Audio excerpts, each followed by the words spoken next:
तो कहाँ बैठे वहां खालिस्तानियों। आप तो खालिस्तानी है ही नहीं, आप तो खालिस है ही। आपकी वो पगड़ी और दाढ़ी है और है आप पाकिस्तान के एजेंट। अमृतपाल, तू बहुत गुरु महाराज को मानने वाला है ना। दुबई से आया ना, कनाडा से आया ना, जब वहां पे पाकिस्तान में अगर सिक्खी स्वरूप का इतना तुम्हें ख्याल है, अगर नार्को टेररिज्म की पंजाब के नौजवान नशों में जा रहे हैं तो जा पाकिस्तान। रोज ड्रोन के जरिए हथियार पंजाब में भेजे, रोज ड्रोन के जरिए नार्को टेररिज्म फैलाए, रोज ड्रोन के जरिए पाकिस्तान के इशारों पे हमारी नई जनरेशन को तबाह करें और कहते हैं खालिस्तान बनाएंगे। आप खालिस्तानी है ही नहीं। अरे आप तो सरदार है ही नहीं, आप तो कौम के गद्दार हैं खालिस्तानियों। कहां हमें फंसा दिया एक छोटे से पंजाब में। राजस्थान भी निकल गया, जम्मू का हिस्सा भी कुछ निकल गया, हिमाचल भी निकल गया, हरियाणा भी निकल गया, दिल्ली का हिस्सा भी निकल गया, रह गया छोटा सा पंजाब। उसमें कहते खालिस्तान बनाएंगे। हिम्मत है ना साहब। जो अमृतपाल का इशू चल रहा है काफी, उस पे आपका क्या रिएक्शन? देखो, हमारे लिए सबसे पहले गुरुद्वारा साहब, पंजा साहब, जहां गुरुद्वारा साहब में कुछ दिन पहले अपमान हुआ, जूते पहन के चले गए, सिर के ऊपर रुमाल नहीं था, सिर के ऊपर कुछ भी नहीं था उनके, खुलेआम गुरुद्वारा साहब का अपमान हुआ पंजा साहब के अंदर। यहां से श्रद्धालु, पूरी दुनिया से श्रद्धालु वहां नमस्तक होने जाते हैं। पाकिस्तान में गुरुद्वारा साहब है, इसका ये मतलब नहीं है कि हमारा गुरुद्वारा साहब को अपमान कर दे। पहले ननकाना साहब में एक काफिर ने अपमान किया था, उसने कहा था ननकाना साहब का नाम ही बदल दो, और गुरुद्वारा साहब के बाहर आके उसने घटिया भाषा का प्रयोग किया, ग्रंथी साहब की बेटी को किडनैप किया, कई सिखों का कत्लेआम हुआ वहां पे, कई हिंदू धर्म की हमारी बहनों का अपमान हुआ, मंदिरों का अपमान हुआ, गुरुद्वारा साहब का अपमान हुआ। एक डॉक्टर था सरदार साहब, उनका कत्लेआम हुआ। महाराजा रणजीत सिंह जी के स्टैचू के टुकड़े टुकड़े कर दिए गए। शेरे पंजाब, जिनका काबुल कंधार तक राज था, जिनकी फौज के जर्नैल थे सरदार हरि सिंह नलुआ जी, काबुल कंधार में माएँ कहती थी बच्चा सो जा नलुआ आ गया, वो था हमारा पंजाब, वो थी हमारी जर्नैली। आज हमारे सिख समाज की संख्या, हिंदू समाज की संख्या कम हो चुकी है। उसके लिए कोई आवाज उठाने वाला नहीं। को काबुल कंधार में गुरुद्वारा साहब पे हमला कर देता है, गुरु ग्रंथ साहब विराजमान होते हैं, माओं के, बहनों के सुहागों को उजाड़ देते हैं, खून की नदियां बहा देते हैं, और वहां काबुल कंधार के हमारे सरदार साहब, काबुल के रहने वाले, वो कहता मेरी जान जाए तो जाए पर मेरे गुरु का अपमान ना हो। सिर पे गुरु ग्रंथ साहब उठा करके विराजमान प्लेन में यहाँ लेके आते हैं। कभी जम्मू कश्मीर के अंदर सिखों का कत्लेआम एक लाइन में खड़ा करके। मैं पूछना चाहता हूँ इन चंद लोगों को जो खालिस्तान की बातें करते हैं, मैं पूछना चाहता हूँ, क्या नाम है इसका, अतिंदरपाल, क्या नाम है, अमृतपाल को पूछना चाहता हूँ, अमृतपाल, तू बहुत गुरु महाराज को मानने वाला है ना। दुबई से आया ना, कनाडा से आया ना, जब वहां पे पाकिस्तान में अगर सिक्खी स्वरूप का इतना तुम्हें ख्याल है, अगर नार्को टेररिज्म की पंजाब के नौजवान नशों में जा रहे हैं तो जा पाकिस्तान, जिसने महाराजा रणजीत सिंह के स्टैचू के टुकड़े टुकड़े किए, जिन्होंने अभी गुरु ग्रंथ साहब विराजमान पंजा साहब के अंदर जूते लेके अंदर चले गए फिल्म की शूटिंग करने बगैर परमिशन के, और उसके बाद गुरुद्वारा प्रबंधक कमेटी के अधिकारियों के ऊपर कंप्लेंट करवाई गई। इतना बड़ा अपमान, ग्रंथी साहब की बेटी को किडनैप किया। वो कहाँ बैठे वहां खालिस्तानियों। आप तो खालिस्तानी है ही नहीं, आप तो खालिस है ही नहीं। आपकी वो पगड़ी और दाढ़ी है और है आप पाकिस्तान के एजेंट। रोज ड्रोन के जरिए हथियार पंजाब में भेजें, रोज ड्रोन के जरिए नार्को टेररिज्म फैलाएं, रोज ड्रोन के जरिए पाकिस्तान के इशारों पे हमारी नई जनरेशन को तबाह करें।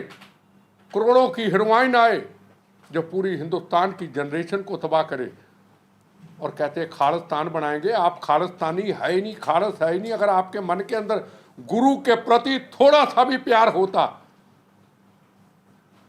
तो आप जिन लोगों ने पंजाब साहब के अंदर जूते लेके चले गए, नंगे सिर चले गए, सिर पे कपड़ा नहीं, उनकी जेब में तंबाकू है, सिगरेट है, क्या है उसका हमें पता नहीं, जरूर होगा। इतना बड़ा अपमान। खालिस्तान बनाएंगे, पंजाब में हथियार भेजेंगे। अरे आप तो सरदार है ही नहीं, आप तो कौम के गद्दार हैं खालिस्तानियों। कौन से बब्बर खालसा, कौन सा खालिस्तान कमांडो फोर्स, आप तो खालिस्तानी है ही नहीं। मैं इसको कहना चाहूँगा, फिर नाम भूल जाता हूँ, क्या है, अमृतपाल को। सिख कौम के रखवाले बनते हो, पंजाब के वारिस बनने की बात करते हो। पंजाब को हम सुधर नहीं देने चाहते, यही है ना। कभी आंदोलन, कभी खालिस्तान, कभी धर्म युद्ध मोर्चा, कभी चंडीगढ़ ले लेंगे। कहाँ था काबल कंधार तक सिख कौम का राज, महाराजा रणजीत सिंह शेरे पंजाब का। कहाँ हमें फंसा दिया एक छोटे से पंजाब में। राजस्थान भी निकल गया, जम्मू का हिस्सा भी कुछ निकल गया, हिमाचल भी निकल गया, हरियाणा भी निकल गया, दिल्ली का हिस्सा भी निकल गया, रह गया छोटा सा पंजाब। उसमें कहते खालिस्तान बनाएंगे। हिम्मत है ना, जा वहाँ, पासपोर्ट है ना तेरे पास, जा दुबई, और दुबई से जा पाकिस्तान।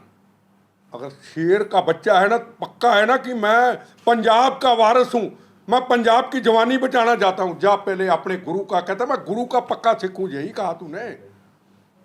जा जाके पाकिस्तान मार के जा, तो वहाँ शहादत का जाम पी जा, जब वापस आ जा, हिंदुस्तान तुम्हें सम्मानित करेगा। हिंदू भी करेगा, मुसलमान भी करेगा, सिख भी करेगा। ऐसा आ जा। यहाँ आकर के जो गुरदास मान का गाना था, वसदी धरती उजड़ गई। हम लोग हैं पॉलिटिशियन जिम्मेदार, हम हैं धर्म के ठेकेदार जिम्मेदार। अब नया धर्म का ठेकेदार आ गया जी। जब हमारे पास एक अकाल तख्त साहब के जथेदार साहब हैं, हम उनके आगे सिर झुकाते हैं। कई ऐसे कंट्रोवर्सल सवाल हो जाते हैं, अकाल तख्त के जथेदार साहब बोल देते हैं, हम बोलने से कन्नी कतराते हैं। कोई बात नहीं, जथेदार साहब है हमारे अकाल तख्त के चीफ हैं।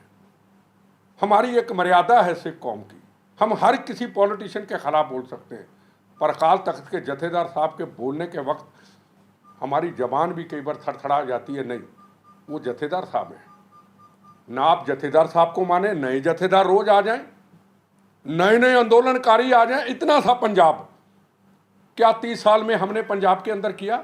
बता दें, पंजाब के अंदर 30, 32, 33, 34 साल से जब आतंकवाद आया, 36,000 बेगुनाहों के कत्लेआम हुए, 19,000 हिंदू भाई शहीद कर दिए। क्या किसी के हाथ में बंदूक थी? क्या किसी के हाथ में रिवाल्वर, क्या कृपान थी?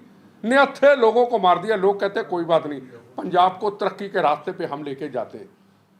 कोई दिन खाली नहीं जाता जिस दिन पंजाब में नया पंगा खड़ा नहीं कर देते हम। रोज डेली कोई ना कोई ऐसी कौन सी जवानी कहाँ पंजाब की लेके जा रहे हैं, कहाँ लेके जा रहे हैं पंजाब की जवानी? क्या पंजाब की जवानी, पंजाब के नौजवानों के बारे में आप सोचते हैं? पहले माओ के लाल आपने गर्म भाषण दे करके, हाथ में बंदूकें पकड़ा करके माओ के लाल मरवा दिए आपने। और आपको विदेशों से फंडिंग अभी भी आती है, आप नेतागिरी करते हैं। कनाडा से फंडिंग, पाकिस्तान से फंडिंग, जर्मनी से फंडिंग, कनाडा से फंडिंग, और पंजाब के लाल माओ के मरवा दिए। उम्र कितनी? 15 साल, 16 साल, 18 साल। एक घर के 2-2 बच्चे मरते हुए देखे हैं। और अब नया आ गया, अरिंदर पाल कौन नया आ गया, नाम मैं भूल जाता हूँ क्योंकि है ही झूठा, पता नहीं कहाँ से आ गया जी है। और अब यहाँ आके ये गर्म भाषण दे के नौजवानों को बंदूक कहता मैं संविधान को नहीं मानता। संविधान को नहीं मानता तो दुबई तो यहाँ क्या करने आया? और सिख कौम को खतरा किससे है? पहले ये तो बता दे, सिख कौम को खतरा किससे है? बोलने को कोई पॉलिटिशियन तैयार नहीं, सब कुर्सी सत्ता की दौड़ में भाग रहे हैं। कौम का कितना बड़ा नुकसान हो रहा है, पंजाब का कितना बड़ा नुकसान हो रहा है। आज पंजाब कहाँ इनके भाषणों ने पहुंचा दिया। अब तुम आकर के पंजाब के नौजवानों को भड़का करके 15 साल माओ के लाल मरवाना चाहते हो। आप सिख कौम के रखवाले बनते हो। अगर मैं चैलेंज करता हूं, अगर सिख कौम का तू रखवाला जा पाकिस्तान, ओ तेरे गुरु का, हमारे गुरु का अपमान हुआ है। ननकाना साहब जहां के सिक्खी की शुरुआत हुई, वो ननकाना साहब जहां हिंदू मुसलमान सिख ईसाई नमस्तक करता है, उसका अपमान करे जाए। कुछ सवाल ही नहीं पंजाब के अंदर, उस चीज का कोई मुद्दा ही नहीं। इनके अपने, हर व्यक्ति के अपने अपने मुद्दे हैं। बंदी सिख छोड़ दो, हमारे साथ ये ज्यादती होगी। अरे जब गुरु का अपमान हो गया, गुरु के अपमान के ऊपर सारी सिख संगठन चुप क्यों है? मैं सवाल पूछना चाहता हूं सबसे। मैं तो एक पापी गुनाहगार सिख हूं, पर मेरे अंदर एक जज्बा है कि अगर गुरु नानक देव जी महाराज के स्थान का अपमान हो जाता है, कभी काफिर कर देता है, कभी ग्रंथ साहब की बेटी को किडनैप कर देते हैं, तो आप चुप क्यों हैं? मैं अगर